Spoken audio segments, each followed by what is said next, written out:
또 아이돌을 너무 좋아하다 보니까 또 댄스 학원까지 막 보내달라고 하는 상황이에요.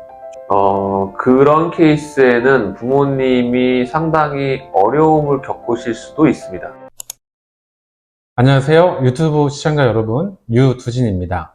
저는 20년 경력 자기도덕학 전문가로서 10,000명 이상의 학생들을 상담해 왔으며 늘 성공시킨 비법을 낱낱이 전달드리겠습니다. 안녕하세요. 유사부일체의 주인장 유두진입니다. 안녕하세요. 놀자 딸려고 연구소 신석 소장입니다. 저는 이번 한 주 어떻게 잘 지내셨어요? 네, 아주 바쁘게 정신없이 잘 지냈습니다. 네, 이번 또 커트를 아주 좀 아! 스마트하게 네. 예쁘게 하셨네요.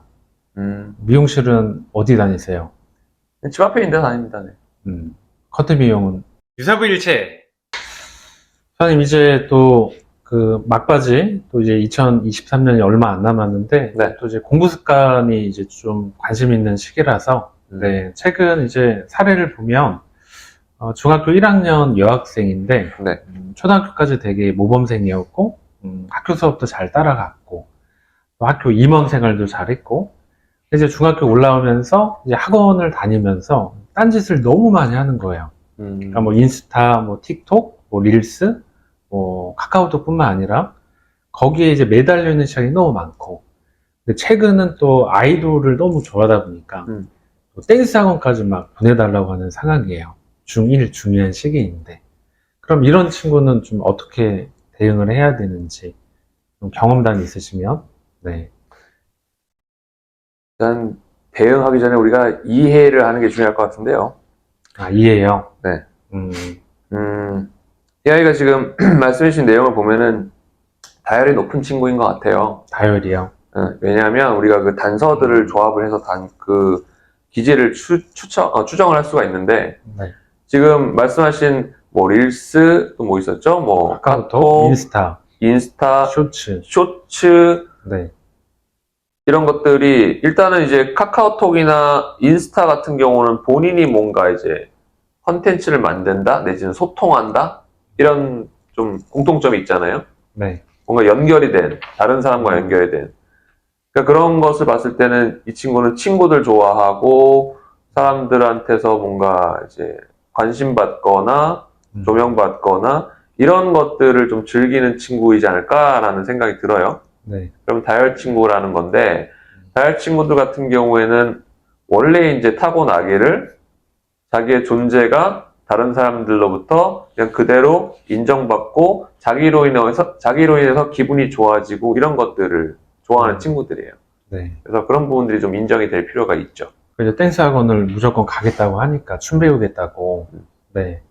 근데 지금 중1이면 또 습관도 잡아야 되고 되게 중요한 시기인데 공부는 안 하고 이제 SNS에 거기다 댄스 학원까지 막 간다고 하니까. 네. 공부를 해야 하는데 다른 짓을 한다라는 게 문제인 거네요. 그죠? 그렇죠. 아하. 그렇다면은 그런 케이스에는 부모님이 상당히 어려움을 겪으실 수도 있습니다. 일단 중학교 1학년 여학생이잖아요. 그렇죠. 근데 지금 이제 본인이 어떤 부분에 대해서 관심이 있는지를 막 찾아가고 있는 것처럼 보여요. 사춘기가 이제 이미 진행 중이거나 네. 벌써 이제 뭐 끝물일 수도 있지만, 네. 근데 이 친구가 이런 식으로 어떤 소통이라든지 관계라든지 이런 부분에 집중하게 되는 모습들이 본인의 본능을 따라가는 것과 다름이 없기 때문에 너 지금 그거 할 때가 아니고 공부해야 되는데 딴짓만 이렇게 하고 라고 되면은 본인이 살아남기 위해 어떻게 보면은 이제 자기도 모르게 끌려가는 그런 본능적인 욕구, 그렇죠? 본질적인 욕구가 쓸데없는 딴짓이 되는 거잖아요. 네. 그렇게 되면 아이는 아무래도 좀 상처가 될 수도 있죠. 존재의 가치를 잃어버릴 수도 있겠네요. 그렇죠. 예를 들면 이런 거예요. 뭐 부모님이 다 그러실 일은 없을 것 같고, 뭐 그럴 수도 있겠지만 어머님이 굉장한 미인이시다. 근데 아이가 아빠를 닮았어요. 엄마가 아이한테 만약에 넌 왜 그렇게 생겼어? 이렇게 얘기하면 아이는 어떻게 반응을 할까요? 킹받죠. 그런 거죠. 그러니까 이거는 내가 선택할 수 있는 게 아니거든요. 이렇게 태어나는 걸 어떻게 해요? 그렇죠. 그런데 이것이 인정되고 나서 야, 생긴 게 중요한 게 아니야. 응? 너가 좋아하는 걸 하고 너가 그쪽으로 잘 할 수 있고 또 사람들을 도우면서 돈도 벌 수 있고 하면 그게 좋은 거지. 그게 행복한 거지. 라고 할 수 있어야 이게 순서가 되는데 냅다 들이대고선 너는 왜 그렇게 생겼어? 라고 얘기하면 아이는 무력감에 빠질 수밖에 없죠. 네. 그러니까 이 친구 같은 경우는 일단 또 경험도 중요하니까 일단 댄스 학원은 보내주되 네. 학업과 이런 댄스랑 이런 SNS 부분들이 좀 균형을 맞추게끔 네. 좀 엄마 아빠의 소통이나 어떤 관심이 되게 중요할 수 있겠네요. 네. 또 혹시 알아요? 또 이 친구들이 또 댄스 잘해서 또 아이들이 될지 그럼요. 모르는 거죠. 일단 또 5학년 남학생 얘기인데요. 네. 머리가 상당히 좋아요. 근데 너무 공부를 안 해요. 네. 근데 또 뭘 한번 알려주면 되게 기억력도 좋고 순간 집중력도 좋고 또 이렇게 되게 머리가 비상한 친구가 있는데 무엇을 시작하기가 너무 어려운 거죠. 네. 가능성이 너무 많은데 그럼 이런 5학년 남학생 같은 경우는 이걸 어떻게 해야 될까요?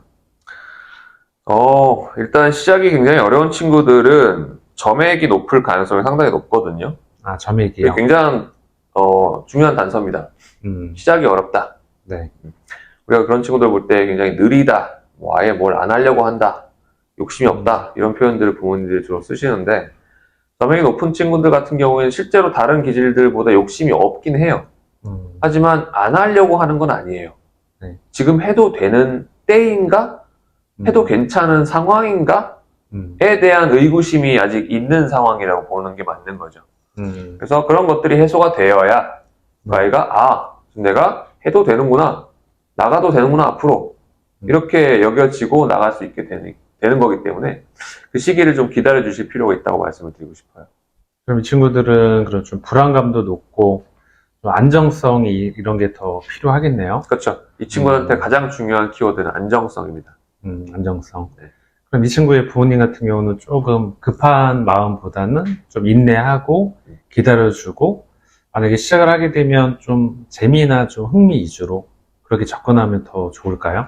일단 뭐든지 좀 효과가 있으려면은 행동이 따르려면은 사고가 따라야 되고 그 사고가 따르기 이전에 감정이 따라가야 돼요. 네. 그러면은 일단 뭐든 간에 배울 수 있고 그걸 잘할 수 있기 이전에 가장 처음에는 호기심이 들어야 된다는 거죠.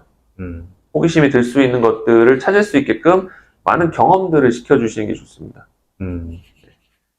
그럼 이 점액 친구들은 경험이 중요하다. 네. 정말 좋은 말씀이네요.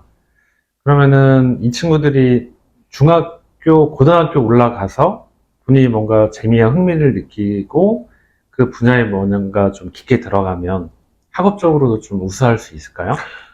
그럴 수밖에 없어요. 왜냐면은 이 친구들은 그 점액 친구들은 스타트가 확실히 느릴 수 있어요. 확실히 느릴 수 있고 왜냐면 계속 이제 분명히 안전한 돌다리인데 두드려 보면서 건너가니까 느릴 수밖에 없죠. 하지만 안전하다라는 게 확인이 되는 순간 본인의 모든 경험을 살려서 끝까지 달릴 수 있는 친구들이거든요.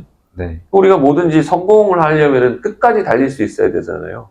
그렇죠. 중간에 어떠한 우여곡절도 당연히 나타나기 마련인 건데 중간에 이제 그 어떤 실패나 좌절을 맛보고 포기하는 순간 이제 그것이 끝나버리거나 성공으로 이어지지 못하는 것이니까 우리는 뭐 실패란 없다라는 얘기도 있듯이요.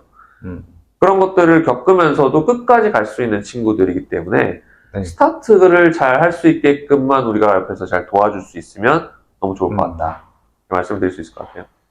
그럼 이 친구 같은 경우는 이렇게 뭐 대형 학원이나 이렇게 막 시험 보고 탑반 올라가는 이런 대형 학원보다는 좀 소규모의 어떤 공부방이나 좀 아기자기하고 좀 다정다감한 그런 공부방이나 이런 작은 학원들이 이 친구한테는 더 맞을 수 있겠네요. 그렇죠. 왜냐하면 기본적으로 경쟁하는 거를 별로 좋아하지 않습니다. 오히려 되게 불편해 할 수 있어요. 네. 심지어 어떤 아이들 같은 경우는 이제 운동회가 있잖아요. 네. 재미삼아 할 수도 있는 거고 즐기면서 할 수도 있는 건데 일단은 자기가 뻔히 아는 반 친구들과 달리기 경주를 할 때도 경주를 해야 된다. 그러니까 뭐 등수가 매겨진다. 승패가 갈린다 하면은 이제 그것에 대한 갑자기 안 한다고 그렇죠. 하거나 뭐 배 아프고 맞아요. 뭐 그것에 대한 부담감 때문에 도망가고 싶어하는 그런 친구들이 많이 있어요. 그래서 대형 학원에 가게 되면 아무래도 이제 좀 경쟁적인 분위기가 형성이 되잖아요. 그렇죠. 그런 분위기에 노출이 되는 것 자체가 이 친구한테는 어떤 정서적 안정성을 해칠 수 있는 부분이 분명히 될 수가 있기 때문에 네. 뭐 시작도 하기 전에 일단 좀 걱정이 앞서거나 기운이 빠지거나 뭔가 좀 의욕이 생기기 어렵거나 위축이 되거나 뭐 이럴 수 있죠. 그럼 이 친구 같은 경우는 숙제도 많으면 안 되겠네요. 맞아요. 음, 분량이 많으면 안 됩니다. 뭐 하루 한 5문제 정도? 그것도 우리가 정하기는 어려워요. 음, 왜냐하면 하루에 5문제, 지금 방금 아마 5문제 정도는 누구나 다 하지 않을까라는 생각이 잠깐 그렇죠. 스쳐가셨을 것 같은데. 5학년이면 5문제는 그래도 풀어야 되지 않을까요? 그렇죠. 하루에? 근데 그 누구 기준인가요, 지금? 기준은 없어요. 그러니까 그게 아이마다 다 다를 수 있다를 우리가 인정한다는 거는 그 아이가 5개가 쉽다고 생각할 수도 있지만 5개도 어렵다고 생각할 수도 있고 3개도 어렵다고 생각할 수 있다라는 거예요. 신기하네요. 그렇죠. 그럼 이 친구 같은 경우는 학원 가기도 싫어하니까 네. 요즘에 뭐 패드 수업부터 또 인강이 이제 국민교육이 되잖아요. 네. 그럼 그냥 집에서 하고 싶을 때 할 수 있는 인강도 좀 효과가 있겠네요. 그렇죠. 이제 근데 그 어떤 학업의 분량이라든지 아니면 뭐 인강이라 하더라도 과제 같은 거, 과제라든지 아니면 본인 수준에 맞지 않는 좀 어려운 교재라든지 그런 것이 같이 병행이 된다 하면은 거기서도 역시 부담감을 느낄 수 있겠죠. 그러니까 포인트는 얼마나 할만한가예요.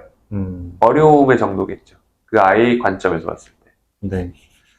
이런 친구들도 부모님이 좀 관심을 갖고 무조건 강요하고 어떤 채찍질 하는 것보다 네. 이 아이의 기질을 잘 알면 이 아이에 대한 어떤 공부법도 되게 좋은 결과가 나올 수가 있겠네요. 그렇죠. 네, 아무튼 오늘 또 다열, 또 점액이라고 하셨는데 네. 다열 점액 친구에 대한 또 이제 학습법도 좀 많은 도움이 된 것 같고, 네. 일단 또 다음에는 그 담집, 또 우울에 대해서도 좀 사례들 한번 제가 질문을 할 테니까, 네, 많이 준비해 오시고, 네. 근데 시청자 여러분들, 뭐, 네. 부담 주시는 거예요, 지금? 네, 부담 많이 드려야죠. 네. 유사부일체 시청해주셔서 감사드리고요. 궁금한 사항은 댓글로 남겨주세요. 감사합니다.